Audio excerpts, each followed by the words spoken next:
The Tiber family are a mysterious group of upper-class people who seem to be highly respected by pure-blooded Marleyans, despite being the subjects of Ymir. We know that for the longest time, the Titan shifters were held by the Eldian noble houses before falling into the hands of Marley. So, if an Eldian family in Marley has noble status and is held in esteems higher than that of the average honorary Marleyan, they should possess a Titan shifter as per tradition. And they do, with Lara Tiber being the host of the Warhammer Titan. The name itself calls for war and tells us that this is a Titan suited for battle. However, we never even got to see it prior to Season 4, possibly due to the secretive nature and the noble status of the family. But when we do see it, we learn that the Warhammer Titan is arguably the most unique out of all Titans. In today's video, we'll discuss the anatomy of the Warhammer Titan to understand what makes it so unique and why it's so lethal.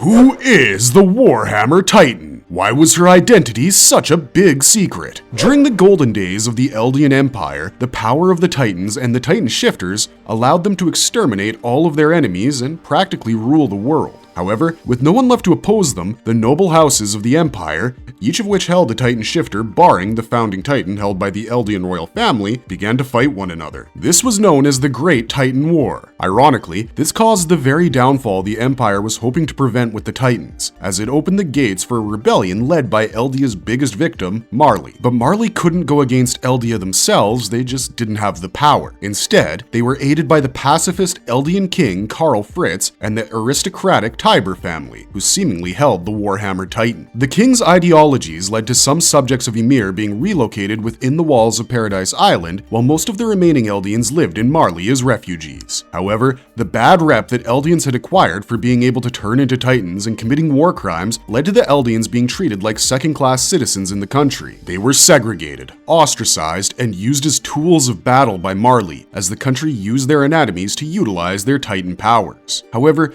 any Eldian who became the wielder of one of the Titan shifters thus aided Marley in battle and was allowed to level up in society. This let them and their immediate families live as honorary Marleyans, allowing them to have a higher quality of life. Out of all such Eldians, however, the Tiber family continued to enjoy a much more refined life, akin to that of royalty, despite being Eldians in Marley. The reasons were simple. Not only did they hold the Warhammer Titan, they also had conspired for Marley's freedom. It's eventually revealed that the Tiber family controlled Marley from the shadows without standing up to the ostracization faced by their own race in the country, as they wished to atone for the sins of their ancestors. All in all, they were highly respected not just in Marley but also across the world. Although people were aware of the family hosting the Warhammer Titan for generations, a handful of people possessed the knowledge of which individual wielded the shifter. During the events of Season 4, it's revealed that the Titan is held by Lara Tiber. She's the sister of Willie Tiber, who happens to be the head of the Tiber family. The Tiber family's negotiations contributed to Marley's freedom and social status, and they were responsible for the Eldians in Marley having a better life than the Eldians who lived in the internment zones across other countries. Overall, their aristocracy, despite them being the subjects of Ymir, led to the Warhammer Titan being highly esteemed, even in comparison to the other Titan shifters. But since the Titan was rarely used in battle due to how important the family was, we never really got to see the Warhammer in action until the last season began to roll in. And even then, the Tiber with the most screen time and agency continued to be Willie Tiber, who wasn't a Titan shifter at all. As a result, we never got to witness Lara Tiber's personality beyond knowing that she was a noble woman who believed in her brother's ideology of waging war on Paradise because the founding Titan had fallen into the hands of a non-royal, namely Eren Yeager.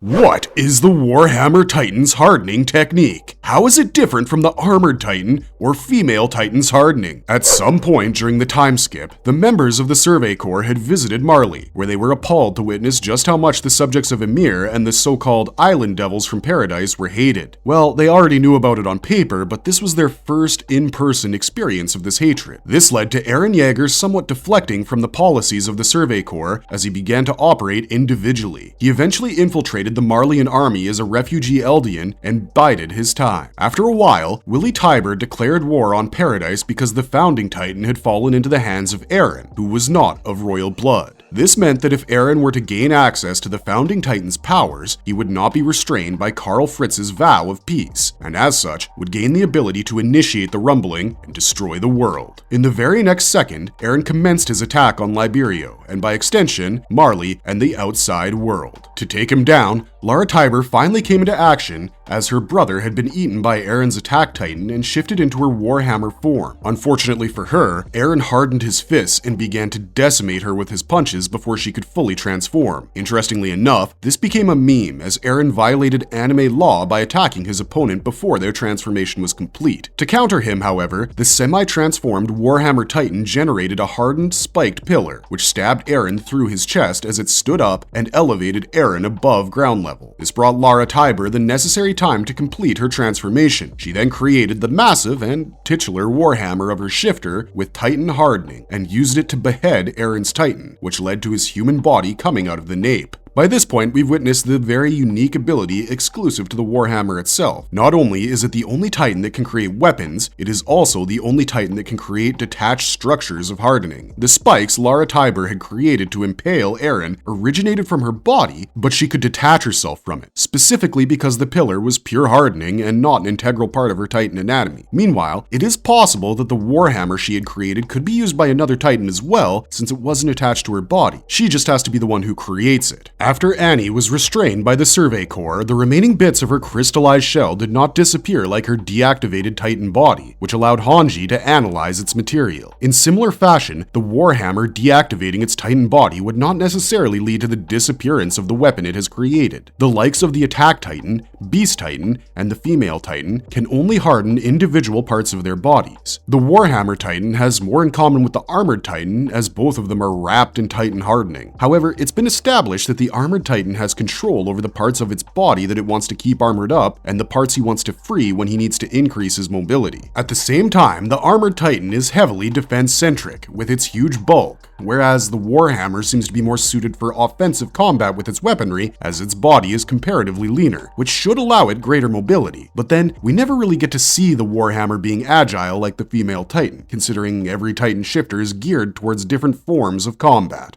How big is the Warhammer Titan's Warhammer? What makes it the most versatile Titan fighter? The Warhammer Titan itself is roughly the same height as Aaron's Attack Titan, which puts it at about 15 meters. We never get explicit confirmation about the length of her Warhammer, but visual perception creates the impression that the hammer may be longer than the Titan itself. At some point, the Warhammer Titan also created a crossbow to attack Aaron. This allows us to theorize that the Warhammer can create an array of weaponry, even though we never really witness enough of Lara Tiber to have our hypothesis confirmed. This Titan isn't geared towards hand-to-hand combat, and as such it attacks its opponents using the very weapons it creates. Meanwhile, its body, made of hardened Titan flesh, is its defense, but also, it's not this Titan's only defense. As we mentioned, the Warhammer was able to stop Aaron's rampage by generating a tall, hardened, spiked pillar which impaled Aaron's chest. We see it pull off something similar a couple times more during its battle against the Attack Titan in Liberio. Eventually, Aaron consumes the Warhammer Titan and acquires the ability to do the same things. We see him use these powers during the War for Paradise arc as he gets jumped by the Armored Titan as well as the Jaw Titan. Once he's overpowered in the 2v1 battle, Aaron generates multiple spikes at once to incapacitate both the Jaw and Armored Titans. We've mentioned how the Warhammer can physically stay detached from its hardened creations. However, its body can seemingly generate these structures from any part. Lara Tiber had created the spike with her stomach to stop Aaron's beatdown. Meanwhile, Aaron created the spikes from his back during the War for Paradise arc. In a sense, this ability is somewhat similar to Kimimoto's Bone Garden technique, which we saw in action during the Sasuke retrieval arc in Naruto. But of course, the Warhammer does not physically pull out its bones to use them as weapons. What makes it even more versatile is how much control the Titan has over its creations. The spike Lara Tiber had created to impale Aaron was massive and had smaller spikes attached to its midsection. The spikes Aaron had created were formed in rows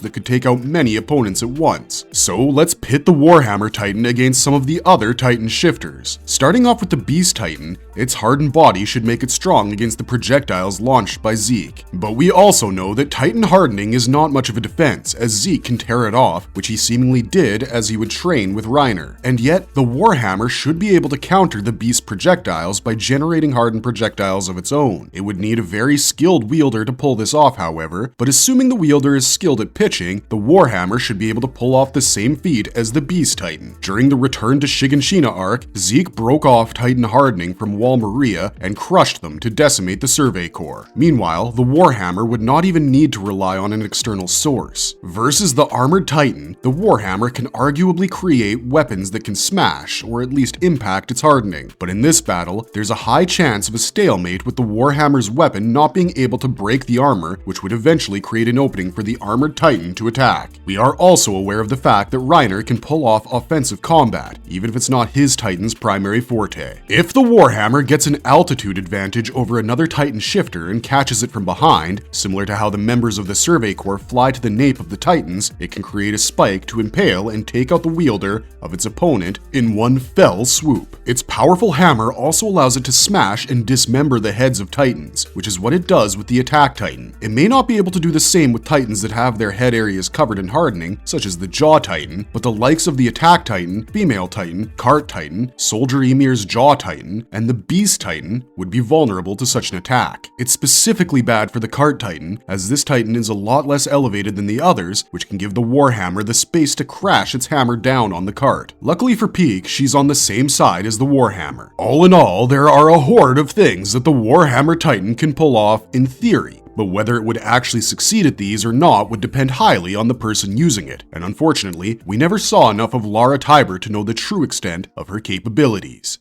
Why doesn't damaging the Warhammer Titan's nape work? Well, the Warhammer Titan versus Attack Titan battle initially began with Eren having the edge. The tides turned against his favor after the Warhammer Titan began to clap back. At one point, the Marleyan military thought that the Warhammer was going for the kill, as it seemingly intended to take out Eren Yeager with its hammer after he came out of his Titan's nape. But Eren had already sent wind of the situation to the Survey Corps members long ago, and they had arrived in the country to aid him in battle. The person who attacked the Warhammer Titan to save Eren was Mikasa, who launched several thunder spears at the Titan's nape and caused them to explode at the same time. However, the Warhammer was only incapacitated for a short while before it began to function again. Normally, Mikasa's attack would have taken out any Titan, irrespective of whether they could harden their napes or not, so something else was the culprit here. It was eventually revealed that unlike the other Titan shifters, the Warhammer Titan's wielder did not reside inside the nape of the Titan. During its transformation,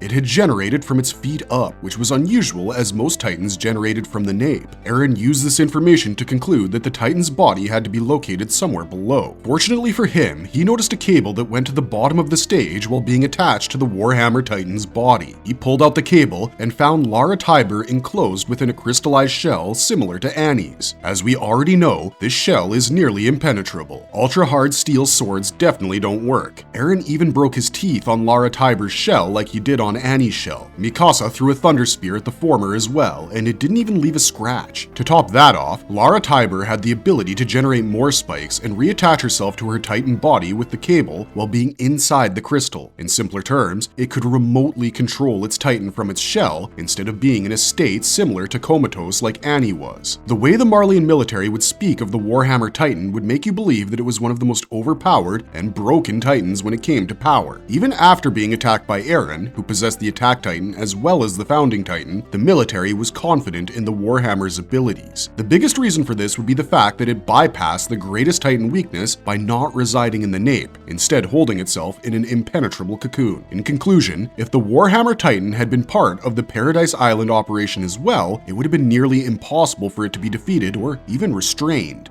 Is the Warhammer Titan the most durable of all? To be fair, one could argue for or against this statement, but let us assume that it is the most durable Titan shifter. This could be supported by the fact that when Eren attacked the Warhammer mid-transformation, the impact his hardened punches made on its hardened body created metallic clanging sounds. This meant that the Warhammer Titan's outer anatomical layer was hardened to an extent where it didn't seem to be muscle anymore. That puts it slightly ahead of the Armored Titan, whose hardening was prone to breaking when Eren would attack it with his selective hardening. The Warhammer Titan also recovered fairly quickly quickly after having its nape blown off by Mikasa. Sure, the attack would not have killed the Warhammer Titan, but it should have incapacitated it for at least a little longer. In terms of both design and function, the Warhammer seems a bit similar to the Evangelions or Eva units from Neon Genesis Evangelion. Both structures are biological and both are connected by cables to a power source, especially Shinji's Eva Unit 01 up until it gets the S2 engine core. However,